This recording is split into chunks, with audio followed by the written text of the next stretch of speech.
Yes, good morning to all of you. देखिए, हमने discuss किया था कल के लेक्चर में कैलोरीमेट्री को। कैलोरीमेट्री का क्या प्रिंसिपल होता है, और उस प्रिंसिपल के थ्रू हमने एक कॉमन टेम्परेचर का फॉर्मूला फाइंड किया था, या आप ये कह सकते हैं फाइनल टेम्परेचर का फॉर्मूला फाइंड किया था। वो फाइनल टेम्परेचर का मतलब क्या था, that the both the substances are in the thermal equilibrium.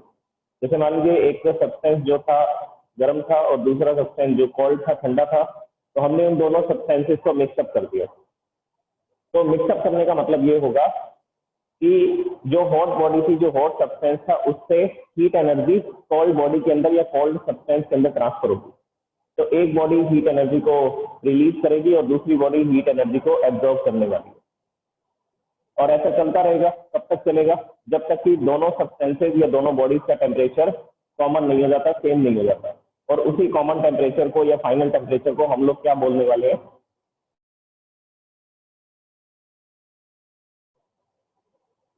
Thermal equilibrium की कंडीशन बोलने वाले हैं। ओके, अब इससे रिलेटेड हम लोग न्यूमेरिकल्स को देखते हैं। और मैंने आपको कुछ इंफॉर्मेशन भी देखी कि जो बॉडी हॉट होगी, गर्म होगी, या जो सब्सटेंस गर्म होगा, हॉट होगा, उसको हम लोग M1, S1 और T1 में काउंट करेंगे। मतलब कि मास of the hot body is M1। तो हमेशा M1 जो लेंगे वो हॉट बॉडी का मास लेंगे, और S1 जो होगा वो भी हॉट बॉडी की स्पेसिफिक हीट होगी, और T1 भी किसके लिए लिया जाएगा? हॉट बॉडी के लिए, temperature of the hot body. Okay, तो अभी मैं एक क्वेश्चन लिखता हूँ, उस क्वेश्चन को हम लोग सॉल्व करते हैं, और उससे आपको ये कैलोरीमेट्री का जो प्रिंसिपल था वो क्लियर हो जाएगा कि कैसे एक ऑब्जेक्ट हीट एनर्जी को रिलीज करता है और कैसे कितना हीट एनर्जी को दूसरा ऑब्जेक्ट क्या कर लेता है? एब्जॉर्ब कर लेता है। ओके, तो first of all I will write the question. Question को लिखते हैं, फिर इसके बाद इसके सॉल्यूशन को देखेंगे कैसे सॉल्व किया जाएगा।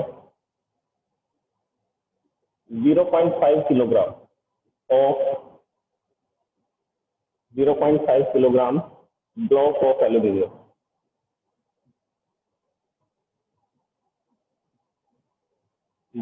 Aluminium at a temperature of 100 degree Celsius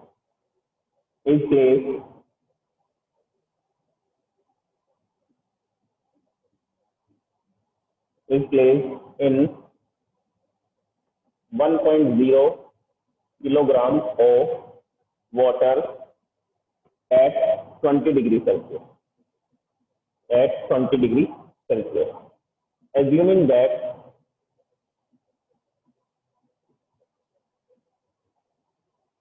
no thermal energy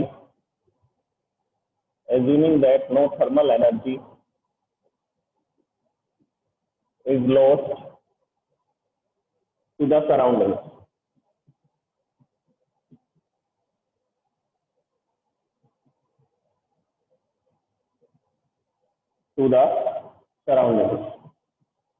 देखिए, ये स्टेटमेंट जो है ये लिखना जरूरी नहीं है, ये मैंने आपको कल बता दिया था कि जो कैलोरीमेट्री का प्रिंसिपल होता है, हम लोग उसमें क्या मान करके चलते हैं कि सराउंडिंग के अंदर हीट एनर्जी नहीं जा रही है।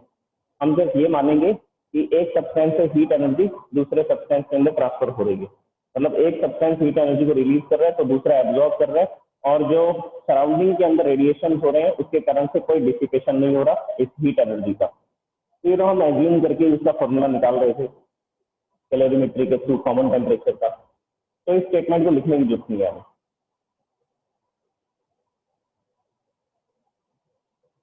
ओके, क्वेश्चन में आपको अगर ये दे रखा है तो अच्छी बात है, नहीं तो अदरवाइज हमें पता ही है, हम इसी के बेस पर तो क्वेश्चंस को सॉल्व कर रहे हैं। सॉरी, अब देखिए next statement.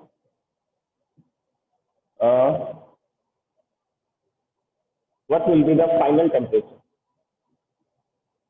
What will be the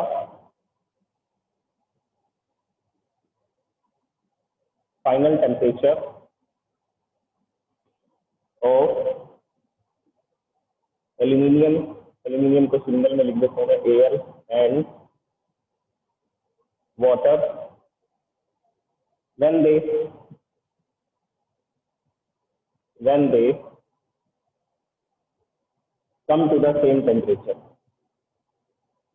when they come to the same temperature. This is our question. और इस क्वेश्चन में दो तीन चीजें और भी गिवन है, जैसे कि हमें ये बता रखा है दैट द स्पेसिफिक हीट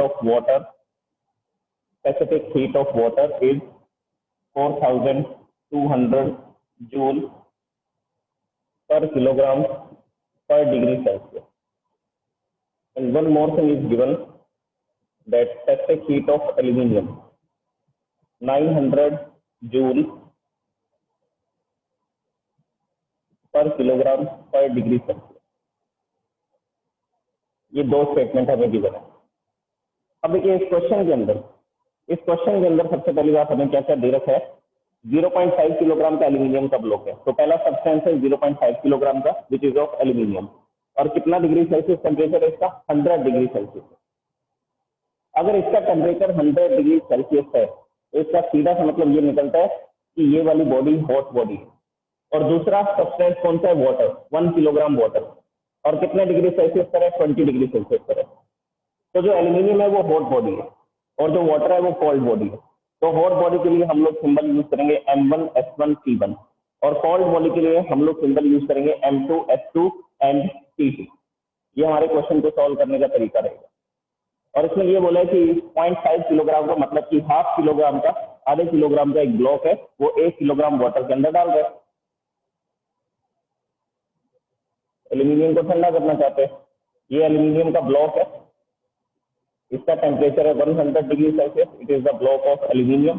और इसको कहां पर ट्रांसफर कर रहे हैं, इसको वाटर में ट्रांसफर कर रहे हैं. और वाटर का टेम्परेचर कितना है, 20 डिग्री सेल्सियस.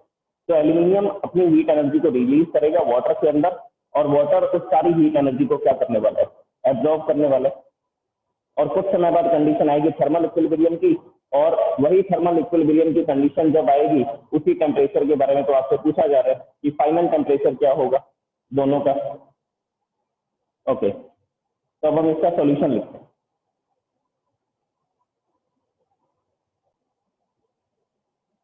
ओके, तो देखिए इसमें तो ये चीज मैंने आपको क्लियर कर दी कि जो हॉट बॉडी है वो कौन सी है, दैट इज एल्यूमिनियम. तो उसके लिए हम लोग M1S1T1 इन सिंबल्स का यूज करेंगे. So here I am writing the solution.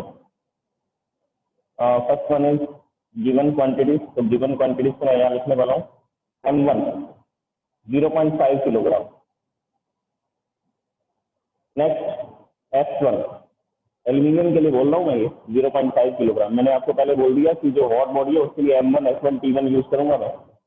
S1 specific heat of aluminium which is 900 joule per kilogram per degree Celsius. 900 joule per kilogram per degree Celsius. And temperature of the hot body is 100 degree Celsius. Okay. And second thing is given mass of the second body. Mass of the second body is 1 kilogram. Water 1 kilogram पानी के अंदर डाल रहे हैं aluminium को. And specific heat of water, इसको मैं S2 से लिखूंगा. कितनी है specific heat of water, 4200 joule पर किलोग्राम पर degree Celsius. Next temperature of the cold body. Temperature of the cold body is 20 degree Celsius. तो these quantities are given quantities. अब इसके बेसिस पर हम लोग कॉमन टेम्परेचर का फॉर्मूला लगाते हैं. तो the common temperature T is equal to, formula क्या था, M1S1T1 plus M2S2T2 divide by M1S1 plus M2S2. अब इस फॉर्मूला के अंदर क्या करनी है, वैल्यूज पुट करनी है. तो वैल्यूज पुट करते हैं.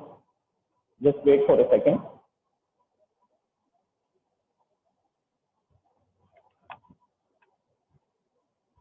अब देखिए इसमें वैल्यू पुट करने वाले हैं. इस क्वेश्चन में मैंने आपको गिवन क्वांटिटीज पहले ही बता दी है. मास of the first object, first body 0.5. तो M1S1T1 इसकी वैल्यू पुट करते हैं 0.5 into 900 into 100. And M2S2T2, M2 is of 1 kilogram. Water 1 kilogram है और इसकी स्पेसिफिक हीट है 4200 and the temperature of the water is 20 degree Celsius. Divide by M1S1 plus M2S2. M1 is 0.5 and S1 is 900. So here I am writing 0.5 into 900 plus 1 into 4200। अब इसको solve करना है, सारी values को हमने put कर दिया। अब इसको सॉल्व करते हैं, क्या रिजल्ट आने वाले उसको देखते हैं। 0.5 into 900, so it will be 450। 0.5 का मतलब है हाफ, 900 into हाफ, इसका मतलब हुआ 450। यहाँ पर तो आ जाएगा 450 multiply by 100, 450 multiply by 100, so it will be 45,000। तो इन तीनों को मल्टीप्लाई किया, 0.5, 900 into 100, it will be 45,000। Next 4200 into 20, 4200 into 20, 42 into 2 84 होता है और 2 जीरो ज्यादा है, so it will be 84,000। 84,000 divide by 0.5 into 900, it will be 450 plus 4200, 1 into 4200, तो 4200 आ जाएगा। अब इसको ऐड कर देते हैं, ऐड करेंगे तो ये आ जाएगा 1,29,000 डिवाइड बाय 4,650, 4,650। हाँ जी, यहाँ तक एकदम क्लियर है। इसके बाद में इसको सॉल्व करना, 0 से 0 कैंसिल हो जाएगी और ये दोनों 5 से कैंसिल होते हैं, 5 से कैंसिल होंगे तो यहाँ पर हम लोग इसको लिखते हैं, ये 5 से कैंसिल होगा तो आएगा 2250 divide by it will be 93, और इनको कैंसिल करेंगे तो 27.7 डिग्री सेल्सियस, 27.7 डिग्री सेल्सियस, तो ये सोल्यूशन आएगा। ओके, तो इसको आपको नोट करना पड़ेगा। It is not visible to you 27.7, so again I am writing 1,29,000 divided by 4,650 is equal to, तो कैंसिल करने को आया था 2250 डिवाइड बाय 93, और इसको डिवाइड करेंगे तो आएगा 27.7 degree Celsius. This is the solution. Now take the screenshot of this solution with complete answer.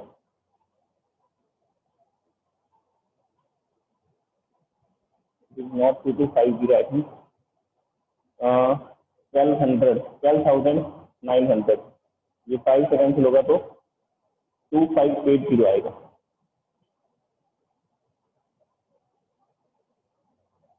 2580।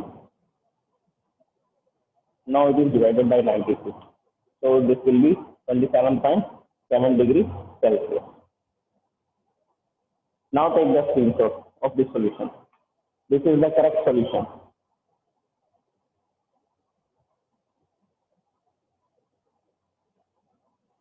This is the correct solution. If you have taken the screenshot of this question and solution, then please raise hand.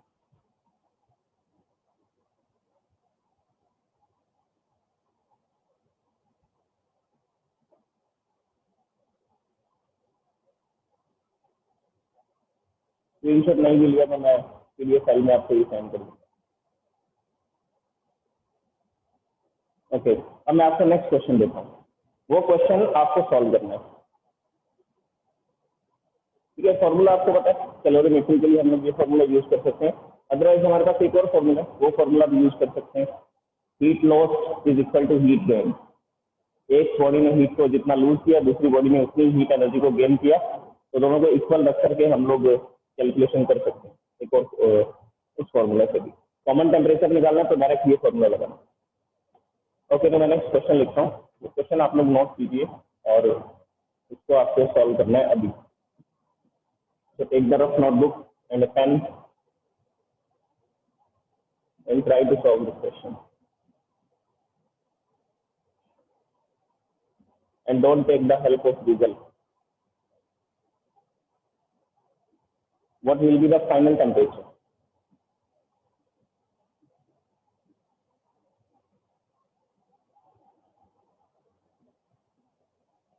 What will be the final temperature if 50 grams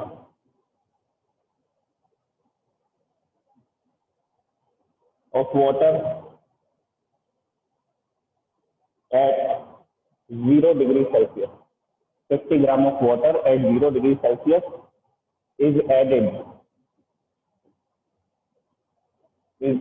to 250 grams, 250 grams of water at 90 degrees Celsius.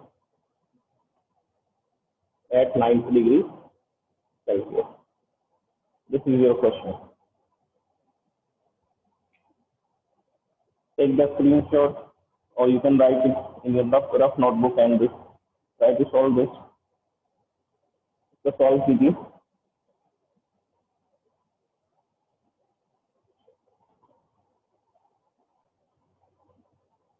Okay sir, तो सबसे पहले given quantities लिखते हैं. पहले आपको ये देखना पड़ेगा ना क्वेश्चन में क्या क्या गिवन है. गिवन क्वांटिटीज में लिखते हैं मास of the first object. Mass of the first object is 250 ग्राम. 250 ग्राम या हम लोग इसको क्या लिख सकते हैं, 0.25 किलोग्राम. किलोग्राम में लिखेंगे तो डिवाइड बाय 1000 कर देंगे, किलोग्राम में हो जाएगा 0.25 kilogram. Okay, specific heat given नहीं है तो हम उसको लिखने देंगे. टेम्परेचर गिवन है, temperature is 90 degree Celsius. Temperature is 90 degree Celsius. उसके बाद में सेकंड बॉडी का मास गिवन है. सेकंड बॉडी इज ऑफ 50 ग्राम. तो यहाँ लिखेंगे 50 ग्राम और इसको किलोग्राम में कन्वर्ट कर देंगे 0.05 किलोग्राम. डिवाइड बाय 1000 करना, किलोग्राम में कन्वर्ट हो जाएगा. और जो कोल्ड बॉडी है उसका टेम्परेचर क्या है, T2, और ये टेम्परेचर है 0 डिग्री सेल्सियस. ओके, अब आपने एक बात पे गौर नहीं किया कि जो हॉट बॉडी है वो भी वाटर है और जो कोल्ड बॉडी है, कोल्ड सब्सटेंस है, वो भी वाटर है. अगर दोनों ही वाटर है तो दोनों की स्पेसिफिक हीट क्या होगी, सेम होगी. जो हॉट सब्सटेंस है वो भी वाटर है और जो कोल्ड सब्सटेंस है वो भी वाटर है. इसका मतलब दोनों के अंदर S1 S2 की वैल्यू सेम आएगी. तो यहाँ पर इस क्वेश्चन के अकॉर्डिंग हम लोग क्या लिख सकते हैं, S1 is equal to S2. S1 is equal to S2 और हम इसको क्या मान लेते हैं, हम इसको S मान लेते हैं. लेट स्पेसिफिक हीट गिवन नहीं है तो हमने इसमें मान लिया कि इट इज S. और दोनों की स्पेसिफिक हीट बराबर होगी. ये कैसे पता लगा, ये पता लगा क्योंकि दोनों सब्सटेंस ही क्या है, वाटर है. जो हॉट सब्सटेंस है वो भी वाटर है, कोल्ड सब्सटेंस भी क्या है, वाटर है. अब आप लोग कैलोरीमेट्री का प्रिंसिपल लगाना चाहें तो उससे कर सकते हैं, नहीं तो कॉमन टेम्परेचर के फॉर्मूला से कर सकते हैं. तो मैं कॉमन टेम्परेचर के फॉर्मूला से कर रहा हूँ. तो फॉर्मूला लगाएंगे, T is equal to M1 S1 T1 plus M2 S2 T2 divide by M1 S1 plus M2 S2. Values put कर दीजिए. Mass of the first substance 0.25 multiply by S1 को क्या लिखेंगे, S लिखेंगे, और T1 is 90 degree Celsius plus M2 mass of the second substance 0.05. Specific heat is S and temperature is 0 degree Celsius. Divide by M1 S1. M1 is 0.25. Multiply by S. 0.25 multiply by S. S1 लिखना था, S1 की जगह पर हम क्या लिख रहे हैं, S लिख रहे हैं. इसी तरह से मास of the second substance 0.05 multiply by specific heat of the second substance, it is S. और इसको सॉल्व कर लीजिए. इनके मल्टीप्लाई में 0 है, 0.05 इंटू S इंटू 0 है. तो ये पूरी की पूरी क्वांटिटी क्या होने वाली है, ये तो 0 हो जाएगी. तो हम इसको लिखने नहीं वाले नेक्स्ट स्टेटमेंट के अंदर. और 0.25 को हम 90 से मल्टीप्लाई करेंगे. 0.25 को अगर हम 90 से मल्टीप्लाई करेंगे तो इसका सोल्यूशन आएगा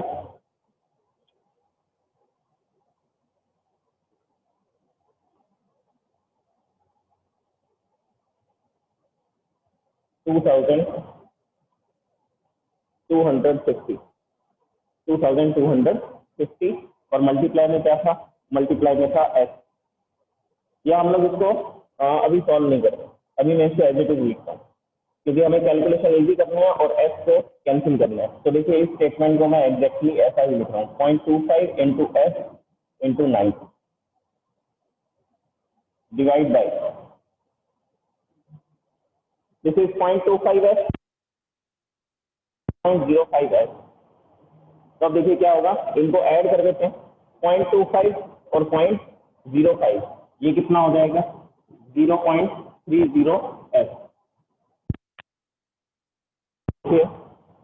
सबसे पहले हमने इसको एज इट इज लिख दिया और इन दोनों को ऐड कर दिया, it is 0.25 S, it is 0.05 S, तो दोनों को ऐड 0.30 एस आ जाएगा।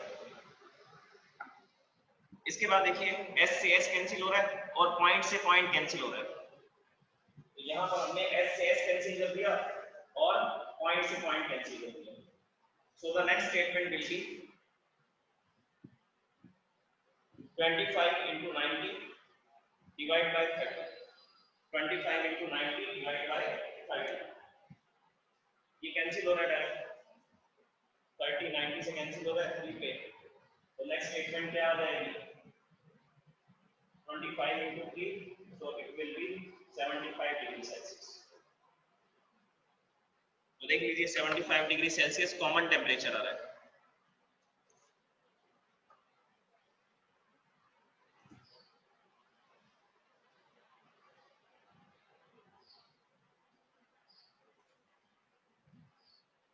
Now take the screenshot of this question and solution.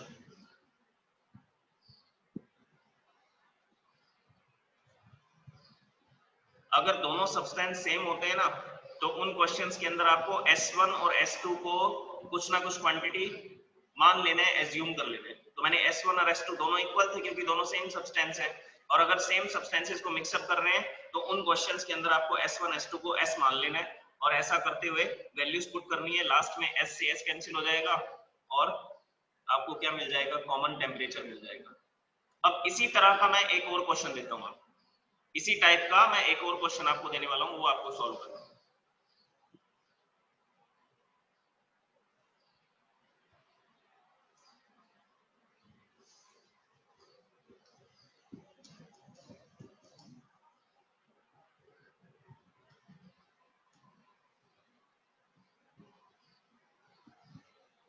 Third question, how much water at 10 degree Celsius?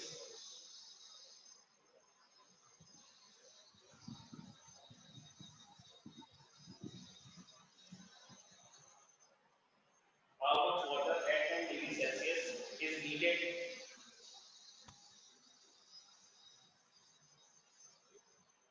to cool down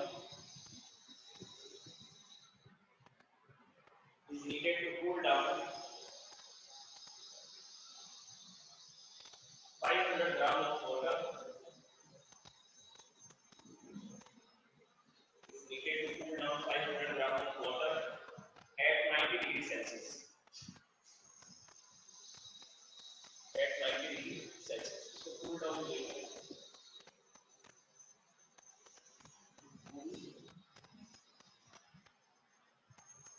500 grams of water at 90 degree Celsius down to 30 degree Celsius.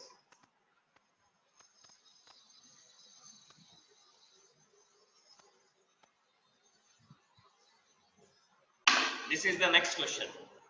इस question में आपसे बोला जा रहा है कि कितना water चाहिए होगा जो 10 डिग्री सेल्सियस पर होगा, कितने वाटर को कूल डाउन करने के लिए, 500 ग्राम वाटर को कूल डाउन करने के लिए जो कितने डिग्री सेल्सियस पर है, 90 डिग्री सेल्सियस पे, और आपको फाइनल टेम्परेचर दे रखा है इसमें 30 डिग्री सेल्सियस।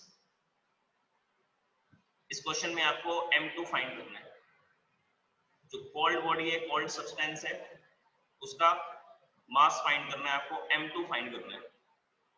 M1 गिवन है, S1 और S2 इक्वल होंगे क्योंकि दोनों सब्सटेंस ही वाटर है, सेम सब्सटेंस है, तो S1 S2 को हम S मान लेंगे और सब जगह पर S1 और S2 की वैल्यू S पुट करते रहेंगे। कोल्ड बॉडी का टेम्परेचर है T2 that is 10 degree Celsius, hot body का टेम्परेचर है T1 that is 90 degree Celsius और कॉमन टेम्परेचर भी गिवन है 30 डिग्री सेल्सियस।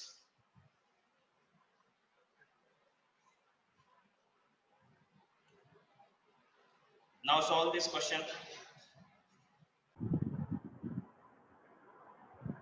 सबसे पहले हम लोग इसमें गिवन क्वांटिटीज को लिखेंगे।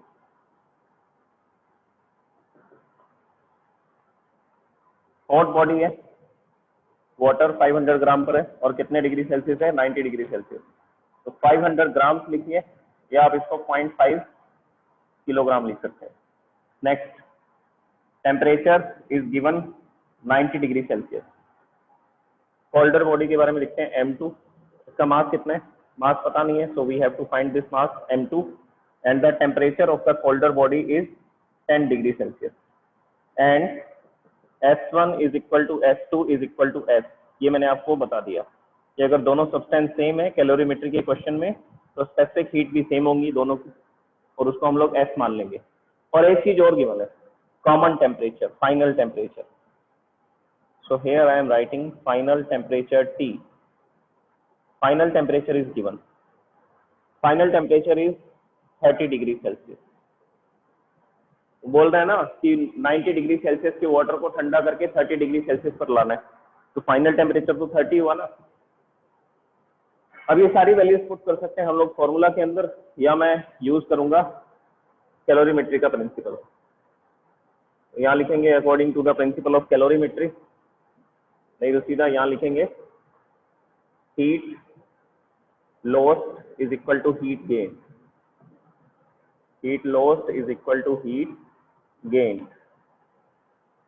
कितनी हीट लॉस हो रही है उसका फॉर्मूला लगाएंगे M1 S1 और टेम्परेचर में क्या चेंजेस हो रहे हैं।